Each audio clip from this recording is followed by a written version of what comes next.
Hello everyone, আসসালামু আলাইকুম। এই ভিডিওতে দেখাবো কীভাবে রটার মেশিনের প্রোডাকশন ক্যালকুলেশন করতে হয় বিভিন্ন পরিস্থিতিতে, লাইক ব্রেকডাউনের সময় বা প্রসেস চেঞ্জের সময়। তাহলে শুরু করা যাক। সো এখানে বলা আছে রিফা 1 রাইট সাইড। রিফা 1 হচ্ছে মেশিনের মডেল নাম্বার, এটা হচ্ছে চাইনিজ ব্র্যান্ড। তো আমাদের যেই রটার মেশিন সেটা ব্র্যান্ড হচ্ছে রিফা, এবং রিফার হচ্ছে রাইট সাইড আছে, লেফট সাইড আছে। তো দুই সাইডে একই টাইমে দুই কাউন্ট চালানো যায়। তো এখানে যেটা বলা আছে যে রাইট সাইডে যে ইয়ার্ন চলতেছে সেটা হচ্ছে 14 কাউন্টের, এবং এটা কিছু প্যারামিটার দেওয়া আছে, যেটা হচ্ছে টুইস্ট মাল্টিপ্লায়ার 4.70, রটার স্পিড হচ্ছে 82,000 RPM, ইফিসিয়েন্সি হচ্ছে 94%, এবং স্পিন্ডল মানে হচ্ছে স্পিনিং পজিশন বা নাম্বার অফ স্পিনিং হেড আমাদের রিফাতে আছে 400 করে। রাইট সাইডে 10টা, লেফট সাইড রাইট সাইডে 200টা, লেফট সাইডে হচ্ছে 200টা, ইন টোটাল হচ্ছে 400।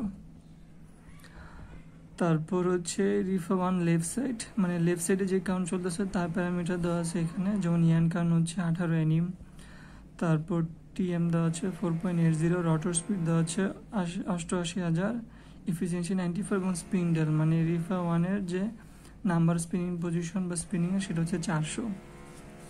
তো এখন যেটা আমাদের কোশ্চেনে বলছে সেটা হচ্ছে যে প্রথমে রিফা 1-এ কি 18 কাউন্ট প্রস্তুত করা হয়েছে, সেটা হচ্ছে 2টা থেকে 6টা পর্যন্ত।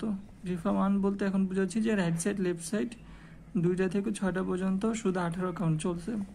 তারপর যেটা হয়েছে যে এখন প্রসেস চেঞ্জ করা হয়েছে, প্রসেস চেঞ্জ করেছে রাইট সাইডে, এবং সেটা স্টার্ট করা হয়েছে 6টা থেকে 6:40 পর্যন্ত। দ্যাট মিনস 40 মিনিট করা হয়েছে প্রসেস চেঞ্জ, এবং এই 40 মিনিট প্রসেস চেঞ্জ করার পর 6:40 থেকে ওই মেশিনে রাইট সাইডে ধরানো হয়েছে 14 কাউন্ট।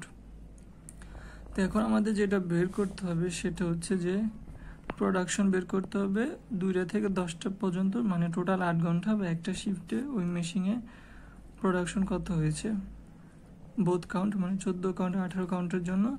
এবং আরেকটা যেটা বেরো সেটা হচ্ছে প্রোডাকশন লস। প্রোডাকশন লস কারণও কী জন্য, সেটা হচ্ছে এই প্রসেস চেঞ্জের জন্য আমাদের কী পরিমাণ প্রোডাকশন লস হয়েছে সেটা। সো শুরু করা যাক। এখন হচ্ছে 1 নাম্বার যেটা বেরো সেটা হচ্ছে 18 কাউন্টের জন্য। 18 কাউন্টের জন্য ফার্স্ট আমাদের ডেলিভারি স্পিড বের করে নেব। আমরা জানি ডেলিভারি স্পিডের সূত্র হচ্ছে rotor speed divided by twist multiplier into root over NE। NE হচ্ছে ইয়ান কাউন্ট, এবং ক্যালকুলেশন করলে আমাদের ভ্যালু আসে 4321.2 ইঞ্চ পার মিনিট। তাহলে প্রোডাকশন পার মেশিন পার শিফটে বের করবো। এটা মানে হচ্ছে 8 ঘন্টা একটা ফুল মেশিন, মানে হচ্ছে 400 স্পিনিং পজিশনে যদি ওই 18 কাউন্টের ইয়ান চলে, তাহলে এক শিফটে মানে 8 ঘন্টায় কী পরিমাণ প্রোডাকশন আসে। তো আমরা ফার্স্টে কি ডেলিভারি স্পিডের সাথে যখন 60 গুণ দিয়েছি তখন আসছে আমাদের 1 ঘন্টায় কী পরিমাণ ডেলিভারি হয়, কত ইঞ্চি ডেলিভারি হয়। তারপর 8 দিয়ে গুণ করার পর আসছে হচ্ছে এক শিফটে কত ইঞ্চি ডেলিভারি হয়, এবং এতটুকু আসে জাস্ট একটা স্পিনিং পজিশন বা স্পিনিং হেডের জন্য। যখন 400 দিয়ে গুণ দিয়েছি তখন ফুল মেশিনের জন্য আসছে, এবং তারপর এফিসিয়েন্সি দিয়ে গুণ দিয়েছি ডিভাইডেড বাই, এটা যেহেতু আমাদের ইঞ্চিতে আসছে ডেলিভারি একটা শিফটে, যখন আমরা 36 দিয়ে ভাগ দিয়েছি তখন আসছে ইয়ার্ডে একটা শিফটে কী পরিমাণ ডেলিভারি দেয়। তারপর যখন 840 দিয়ে ভাগ দিয়েছি তখন আসছে হ্যাঙ্ক, মানে এক শিফটে কী পরিমাণ হ্যাঙ্ক আসে প্রোডাকশন। এই হ্যাঙ্কে যখন 18 কাউন্ট দিয়ে ভাগ দেওয়া হয়েছে তখন আসছে কত পাউন্ড প্রোডাকশন হয় এক শিফট। এখন এই পাউন্ডকে যখন 2.2046 দিয়ে ভাগ দেওয়া হয়েছে তখন আসছে কত কেজি প্রোডাকশন দেয়, তাহলে আসছে 449.9, মানে হচ্ছে 649.9, মানে হচ্ছে 650 কেজি পার শিফটে একটা মেশিন প্রোডাকশন দিবে, সেটাকে 18 কাউন্টের ক্ষেত্রে। তো এখন আমরা তো জানি যে 18 কাউন্ট ওই মেশিনে পুরো 8 ঘন্টা চলে নাই, 2টা থেকে 6টা পর্যন্ত চলছে। তো আমি জাস্ট লেফট সাইডে তো পুরো 8 ঘন্টায় চলছে 18 কাউন্ট, রাইট সাইডে কি শুধু 2টা থেকে 6টা পর্যন্ত 18 কাউন্ট চলছে, তো সেটাই ক্যালকুলেশন করব।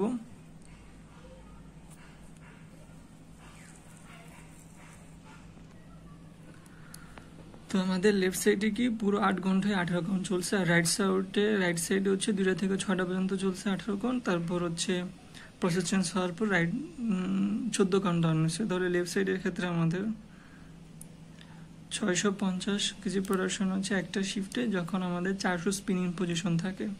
তার মানে 400 স্পিনিং পজিশনের জন্য আমাদের এক শিফটে প্রোডাকশন হচ্ছে 650 কেজি, তাহলে এক স্পিনিং পজিশন জন্য কত হবে 650 ডিভাইড বাই 400, তাহলে 200 স্পিনিং পজিশন বা 200 স্পিন্ডেলের জন্য প্রোডাকশন হবে 325 কেজি।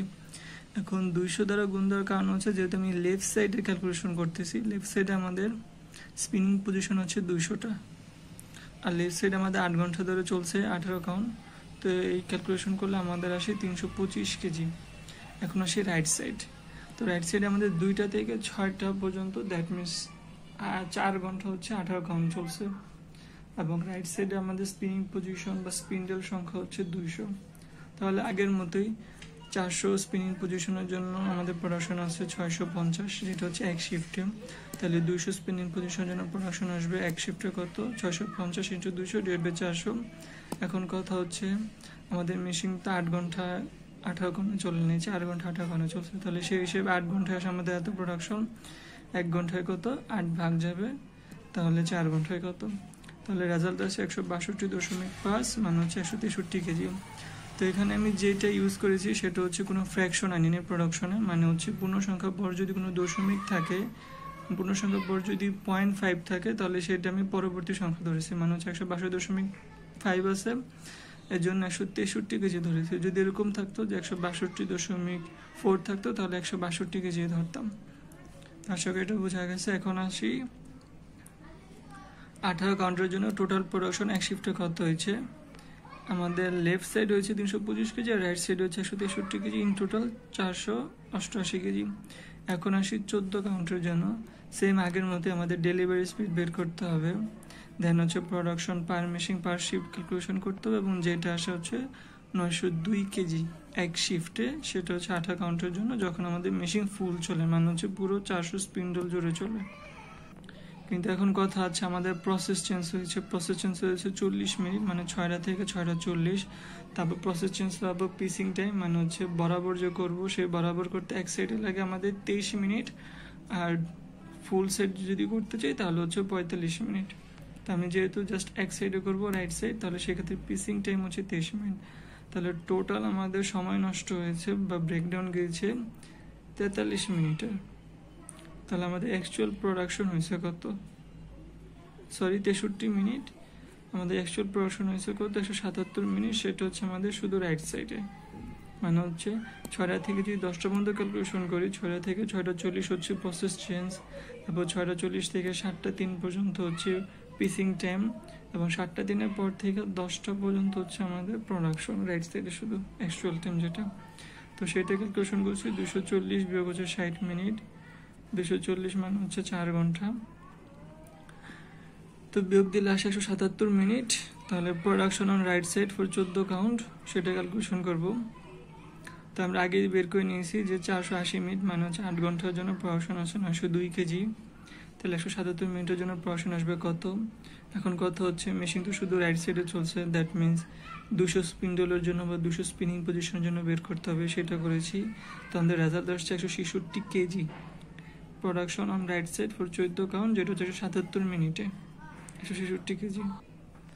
এখন আমরা আগে ব্রেকডাউন টাইম ক্যালকুলেশন করেছি, সেটা আসছে ইন টোটাল 63 মিনিট, এবং এর জন্য প্রোডাকশন লস ক্যালকুলেশন করবো, এবং এই ক্ষেত্রে প্রোডাকশন লস ক্যালকুলেশন করব 14 কাউন্টের টার্গেট হিসেবে, 14 কাউন্টের শিফটের প্রোডাকশন হিসেবে, কারণ ওই প্রসেস চেঞ্জ করা হয়েছিল আমাদের 14 কাউন্ট ধরনের জন্যই, আর আগের কাউন্ট তো অলরেডি আউট হয়ে গিয়েছে।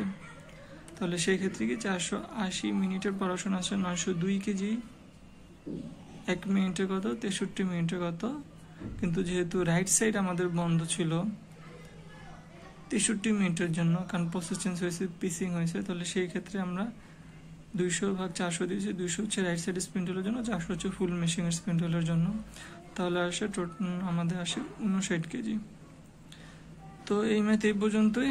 লাস্টে যেটা করেছি জাস্ট টোটাল প্রোডাকশন বের করেছি, রিফাতে কত 488 যোগ 166 654 কেজি ওই মেশিনের প্রোডাকশন পাওয়া গেছে 14 কারণ 18 কাউন্টের টোটাল প্রোডাকশন, এটা আপ প্রোডাকশন রয়েছে 59 কেজি।